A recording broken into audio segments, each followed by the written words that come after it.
72 മണിക്കൂറായി തിരുവനന്തപുരം നഗരസഭയിൽ വെള്ളമില്ല. തിരുവനന്തപുരം സിറ്റിയിൽ 72 മണിക്കൂറായിട്ട് വെള്ളമില്ല. കഴിഞ്ഞ 3 ദിവസമായിട്ട് ഒരു തുള്ളി വെള്ളം പോലും നമ്മുടെയൊക്കെ വാർഡുകളിൽ ഒന്ന് കുടിക്കാനോ അല്ലെങ്കിൽ നിത്യോപയോഗ ആവശ്യത്തിനോ ഒന്നും വെള്ളമില്ലാത്തൊരു സാഹചര്യം.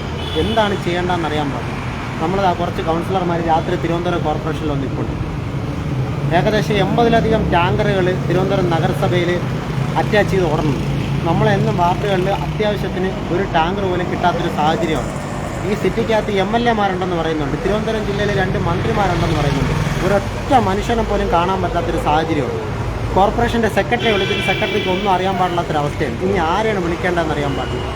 വളരെ ഗതികെട്ട അവസ്ഥയിൽ നിൽക്കുകയാണ്. വാർഡിലെ കിടപ്പ് രോഗികൾക്ക് അവരുടെ ദൈനംദിന ആവശ്യത്തിന് ഒരു തുള്ളി വെള്ളം പോലും എടുക്കാനില്ലാത്തൊരു സാഹചര്യമാണ്. ആരെയാണ് ബന്ധപ്പെടേണ്ടതെന്ന് വെച്ചാൽ അറിയത്തില്ല. വാർഡിലെ ജനങ്ങൾ മുഴുവൻ നിരന്തരം ബന്ധപ്പെട്ടുകൊണ്ടിരിക്കുകയാണ്. അവർക്ക് എപ്പോഴും വെള്ളം കിട്ടും, എന്താണ് ചെയ്യേണ്ടത്? ഈ ഒരു അവസ്ഥയിലാണെങ്കിൽ തിരുവനന്തപുരം നഗരത്തിൽ ജനങ്ങൾ വെള്ളം കിട്ടാതെ മരിച്ചു പോകുന്ന ഒരവസ്ഥയിലോട്ടെത്തും കാര്യങ്ങൾ.